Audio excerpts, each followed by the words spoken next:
Hello, everyone. Welcome to another episode of My Mom and I TV. So good to have you here today. Again, it's Priska. To my returning subscribers, thank you so very much for your time out with me, for always showing me support on this channel. I don't take it for granted. And to you dropping in for the first time, thank you too for stopping by. Don't forget to click on the subscribe button, turn on the notification bell so you don't miss out on future content. In this channel, there are lots of interesting episodes about how to move abroad, how to survive in abroad, tips, and then again, lots of informations about scholarship to my prospective international students that intend to move abroad through study routes. You're in the right channel.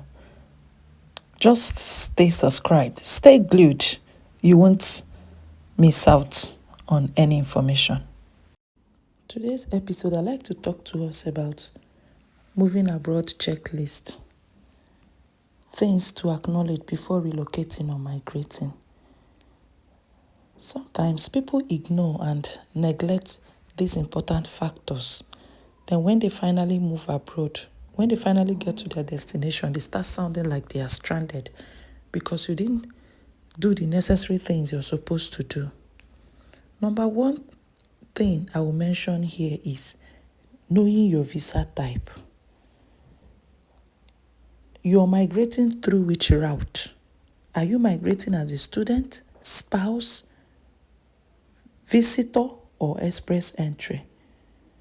What is expected of you?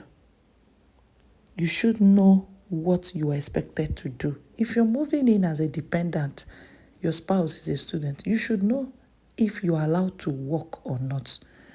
Go through the embassy's website. Look at the visa guideline.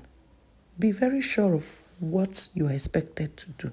And don't move in and start. A lot of people move in and they start sounding stranded. Oh, the agent didn't tell me this. The agent didn't tell me that.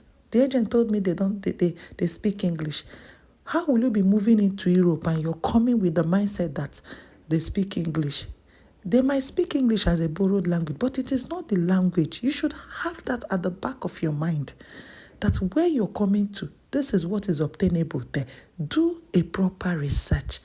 There is this problem we have. We don't like reading. Do a proper research. Be sure of what you're going into, and not just take decisions because somebody around you took decision of moving to this country, then you want to join him.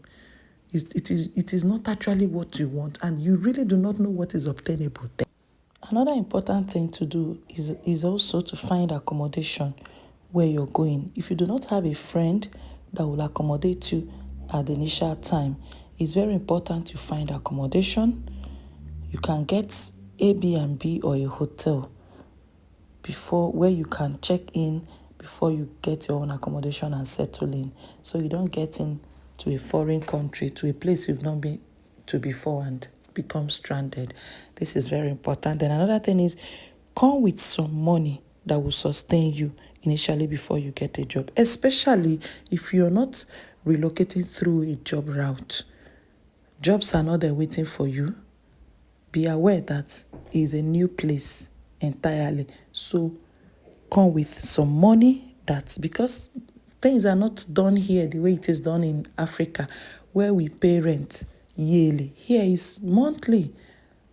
Lots of bills to pay monthly, and nobody will wait for you to get a job before you start paying.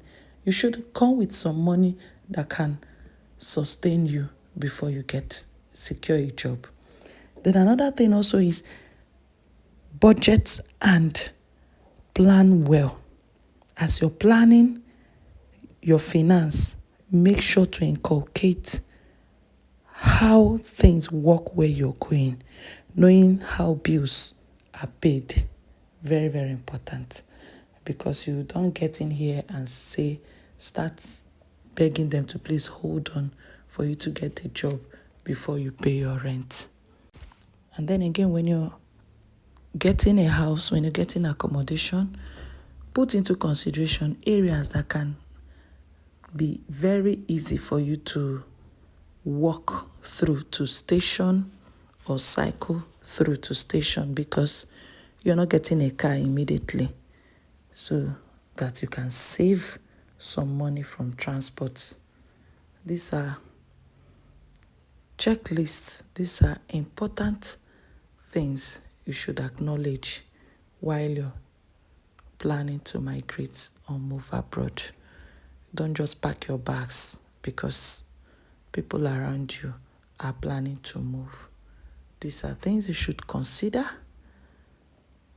to make your relocating a little more easier for you. When you have all these things arranged, it saves you a lot of stress.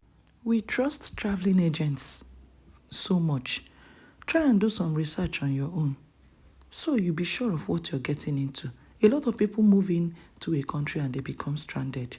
They rely a lot on traveling agents. Read on your own and be sure of what you're getting into. Thank you for your time out with me. I don't take it for granted. Bye. Stay subscribed.